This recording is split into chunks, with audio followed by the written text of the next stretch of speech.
I'm not looking my best today because I just got out of hospital yesterday. I just did another video before and they said it was been rejected because the video was too long. So I'll have to try and do it as quick as I can. But I've just got out of hospital, so I'm not looking my best. I'm looking quite washed out. I'm not looking my best. I was on drips and saline drips. I've been on. I haven't eaten properly for 2 weeks. Hardly anything. Just packs of crisps and snack foods. I have a phobia of food. But today I'm talking about IBS and severe anxiety disorder and panic attacks and agoraphobia. If you guys have got this should help some of you guys out there. So I've got like a wheat bag on my tummy because I've got really bad cramping feelings there at the moment. So I'm just, and sometimes if you lie down it can make the symptoms kind of worse. So yeah, not very good. Apparently, I'm washed out right now. And I thought I should help some of you guys out. So I've just got back from hospital. I've been on drips. I've been having bloods taken, all sorts of things.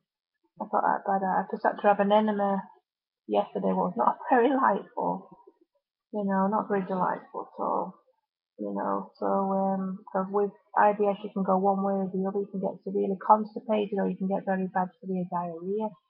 In my case, I get very bad severe diarrhea, but sometimes you can get the other thing. I don't know. It's like a vicious circle. You've got to keep going over and over and over it again.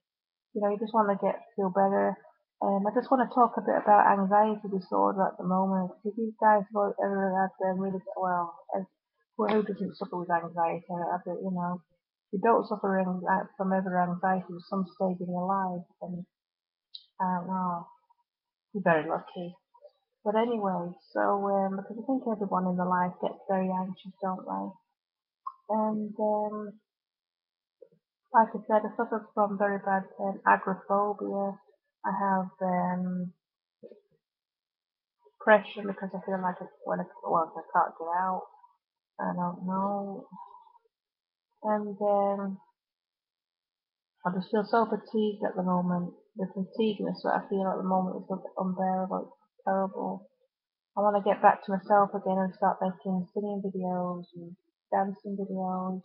I've just got my new ice skating dress that's just come from California. I want to sort of get up on my feet again and be able to do things like I used to do. I want to start to eat food like without running to the toilet with experiencing all this IBS pain all the time. Like it's so severe pain, it feels like you're going into labour, you're going to have a baby. It's when your bowel goes into spasms. The pain is so unbearable. I might as well put my bed in the bathroom because practically that's where I live at the moment. So there's no chance to go outside anyway, even if you wanted to, because you just locked in the bathroom all the time with IBS symptoms and severe pain and discomfort. I'm on all the right medication for it. I'm on mebeverine. I'm on stuff for my acid reflux as well. I'm on omeprazole. But my blood test came back a little bit abnormal because my thyroid gland has been down because I've been very, very sick. But I've got all the right medication. My oxygen's okay. My blood pressure's alright. So when you get very anxious, you just feel like you can't breathe. It's like it sucks all the air out of your body, and you think, oh, I can't get my breath back. It's so bad. It's not good. And I've been battling with this for years and years and years and years and years. It's become a vicious circle now because I just feel like I'm on my own with it. But when you watch other people's take, you feel like you're not on your own. Because you can share with that person what you're experiencing. There's always someone else who's experienced something that you've been through, and when I had to go to hospital, when I had to go on these trips, you had to do x-rays, you had to do all this lot. They put me in a ward with full of people. I was having panic attacks because I think, what happens if I have a panic attack in front of these people and they're going to be looking at me, which I did.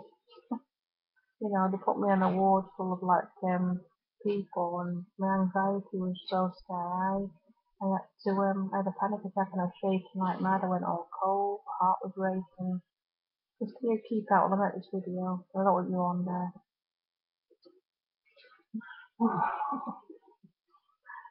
So that's what it's like. That's what it's like. It's really, really bad.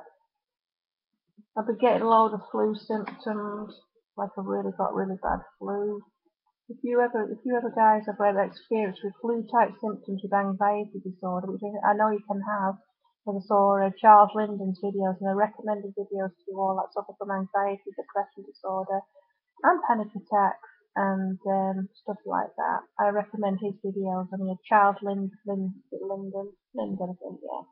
His videos. So you said you can suffer from flu-type symptoms with anxiety disorder, and that's what I've got at the moment. And I don't feel like I pick myself up for it because I feel so fluey, really bad flu. My bones are all aching, my muscles are aching, and I feel like I've got serious infection that I don't feel I'm going to get over.